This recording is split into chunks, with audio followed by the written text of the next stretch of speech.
Baik, kali ini kita kedatangan motor Cina yang dimodif BRT dengan kendalanya ngasap tadi untuk kendala utama. Dan setelah saya cek ternyata untuk stang pistonnya sudah oblak. Dan untuk oblaknya pun cukup parah ini. Nanti kita rounding dengan owner ini mau digimanain. Dan untuk bagian pistonnya kita boringnya kita lempar saja. Dan ini masih ada lagi untuk baut tap olinya sudah di ganjal-ganjal, ini menandakan untuk baut tap olinya sudah dol, dan ini nanti kita lakukan penyenaian. Oke, setelah malam ini kita bongkar dalaman untuk gigi-gigi rasio dan yang lain-lain sudah kita bersihkan, dan lalu kita tiriskan untuk sisa-sisa olinya. Dan ini setelah saya ganti ke tukang bubut untuk pistonnya, kita cek untuk jalur olinya, dan untuk jalur oli aman, dan untuk bloknya kita lemar. Dan ini masih ada lagi nih untuk untuk as engkolnya, untuk sangkutan as engkol ini juga bermasalah, dia aus. Ini sudah saya kelaskan ke tukang bubut ini juga. Dan untuk lahar-lahar gigi rasio sudah saya ganti sekalian karena ini letaknya di dalam. Kita ganti sekalian, untuk laharnya memang sedikit oblak untuk lahar gigi rasio. Setelah itu kita rakit untuk bagian stang seher, bandul, dan gigi-gigi rasio kita rakit. Oke, lanjut kita ke perakitan. Kita pas-paskan saja, kita masukkan gigi rasio dan as engkolnya. Setelah itu kita lumuri dengan oli sedikit-sedikit saja dulu, dan kita lanjut ke pengeleman untuk bagian kerengkes tengah.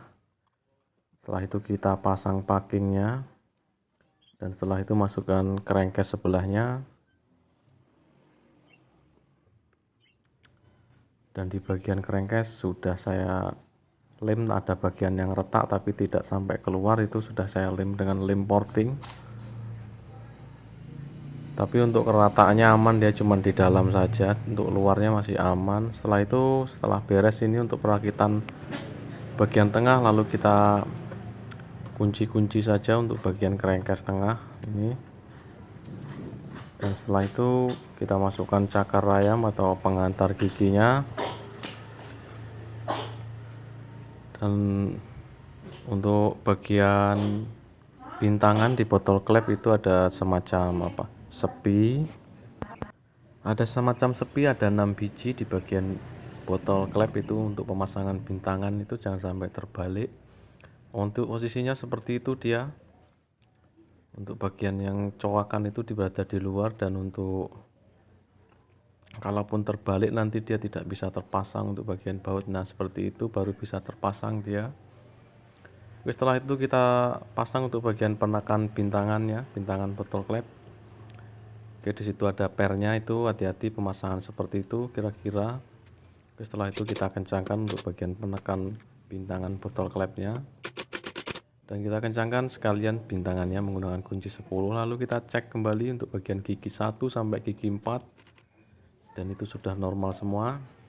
Lalu kita cek dulu bagian pompa oli, kita masukkan oli di bagian sisi manapun, lalu kita putar. Kalau dia berpindah ke sisi yang lain berarti itu masih normal dan tidak perlu diganti. Dan untuk kali ini untuk pompa olinya pun masih lancar, dia mau berpindah olinya dia dari satu sisi ke sisi yang lain, ini masih oke. Lalu kita pasang packing pompa olinya, dan setelah itu kita pasangkan ke bagian kerengkes.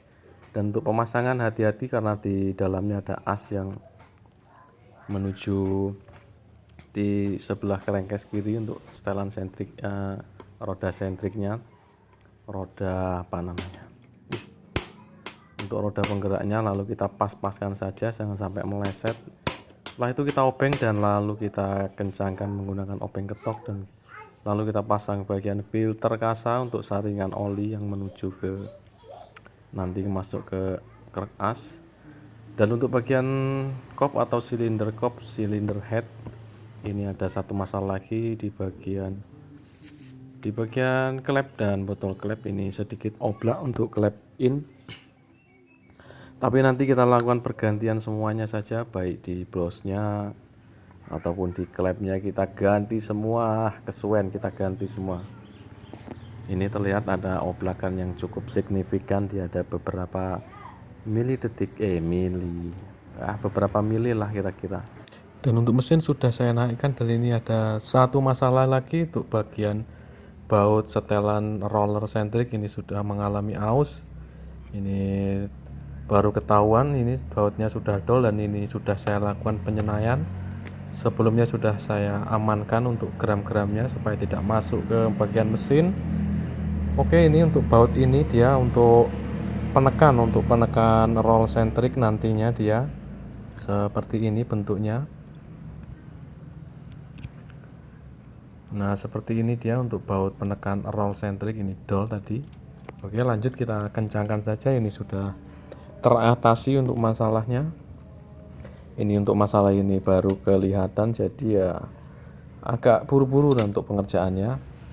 Oke, setelah itu kita naikkan mesin, dan untuk yang lain-lainnya sudah kita pasang dan kita cek untuk bagian oli, dan untuk oli pun sudah naik dia.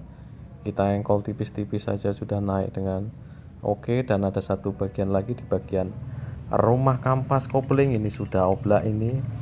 Untuk ini saya biarkan dulu karena letaknya di kerengkes kanan, ini aman di bak kanan. Jadi saya biarkan dulu saja, nanti kita runding dengan owner. Dan lalu kita pasang saja nanti untuk bagian mesinnya, karena ini juga ya nantilah kita runding saja. Untuk sementara kita pasang dulu karena banyak biaya yang dikeluarkan untuk motor ini, sudah banyak. Jadi kita sudah saja untuk pergantian part-partnya, part alat.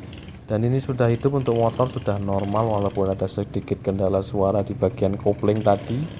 Tapi tidak apalah, itu masih enak untuk pengerjaannya, cuman bongkar bak kopling saja. Dan untuk motor ini pun sementara sudah saya siapkan dulu, dan untuk kali ini sudah lumayan enak suaranya, sudah tidak berasap lagi. Dan sekian untuk pengerjaan motor kali ini, dan terima kasih kepada yang menyimak, dan sekian.